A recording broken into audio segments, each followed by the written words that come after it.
আজকে আমাদের গাভীটির delivery date. গাভীটির delivery হবে, ব্যথা উঠে গেছে। আসলে প্রসব ব্যথা যে কত যন্ত্রণা তা একমাত্র মাই জানে। দেখেন ব্যথায় কতটা ছটফট করতেছে, একবার শুচ্ছে, উঠতেছে, নড়াচড়া বেশি করতেছে। অলরেডি প্লাসেন্টা চলে আসছে, ফ্লুইড ভাঙতেছে। হয়তো বেশি সময় লাগবে না ডেলিভারি হতে, কিছু সময়ের মধ্যেই ডেলিভারি হয়ে যাবে যেহেতু ফ্লুইড চলে আসছে। কিন্তু ব্যথা সহ্য করতে পারতেছে না, যার জন্য একবার শুইতেছে আরেকবার উঠতেছে। গরুটি একটু ছটফট করতেছে গাভীটি। যাই হোক, আসলে প্রসব ব্যথা একমাত্র মা ছাড়া কেউ বুঝবে না যে আসলে কতটা যন্ত্রণার। অলরেডি পা চলে আসছে, অল্প সময়ের মধ্যে ডেলিভারি হয়ে যাবে এবং ডেলিভারি অবশ্যই আমি এবং আমার মা করাবো আজকে। আপনারা দেখেন কত সুন্দর করে একটি নর্মাল ডেলিভারি করাই, দেখবেন। হ্যাঁ, আম্মু চলে আসছে অলরেডি ধরার জন্য। তার আগে আমি আসলে প্রথমে ধরবো।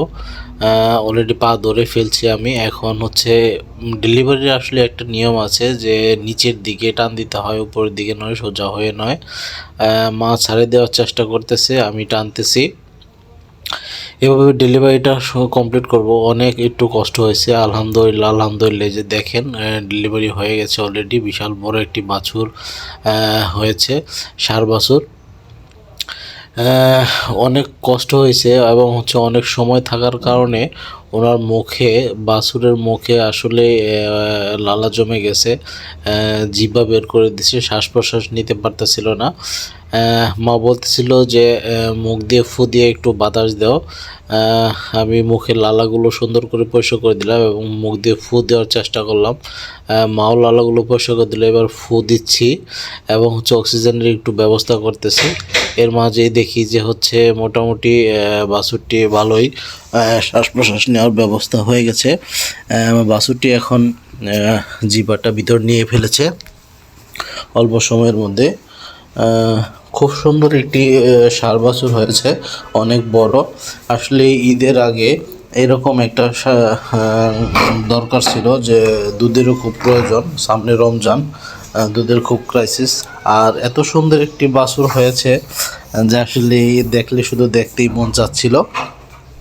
আমি সুন্দর করে পরিষ্কার করতেছিলাম। মা আমাকে বলতেছিল যে এত পরিষ্কার করতে হবে না, মানে গাভীটি এগুলো চেটে খেয়ে ফেলবে। যে কিছুক্ষণ পরের মধ্যেই দেখেন বাছুরটি